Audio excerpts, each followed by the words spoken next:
উৎসব শেষ হতে না হতেই বোমা ফেটে আহত বৃদ্ধা, রক্তাক্ত মুর্শিদাবাদ। প্রিয় দর্শক, আপনারা দেখছেন পিসি নিউজ বাংলা।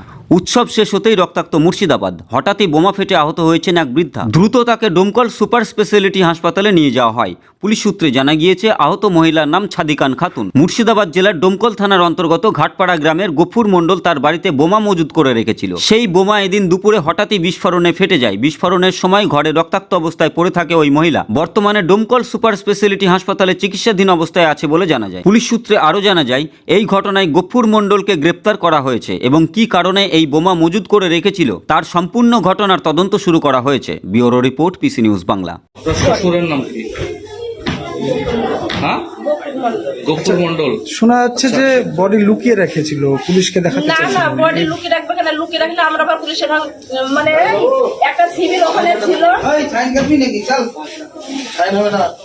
ছিল বডি 11:30টায় 11:30। এতক্ষণ কোথায় ছিল? বাড়িতে লুকিয়ে রেখেছিল না, এরা তো অভিযোগ করছে। বডি লুকিয়ে রাখলে পুলিশ একটা সিভিক ওখানে ছিল। আমি দেখেছি সিভিকটাকে যে এখানে আছে, এখানে আছে। মানে আমরা অ্যাম্বুলেন্স ফোন করেছি, পুলিশ এসে পুলিশের গাড়ি দেখে অ্যাম্বুলেন্স এসে আবার ঘুরে চলে গেছে। তারপরে পুলিশকে বলি তো নিয়ে আসা হলো। এখানে সমস্ত ব্যবসা প্রতিষ্ঠানের বিজ্ঞাপন প্রমোশন করানো হয়। বিশদে জানতে আজই যোগাযোগ করুন। আপনারা দেখছেন PC news Bangla. PC news portal পেজটিকে লাইক করুন এবং ফলো করুন।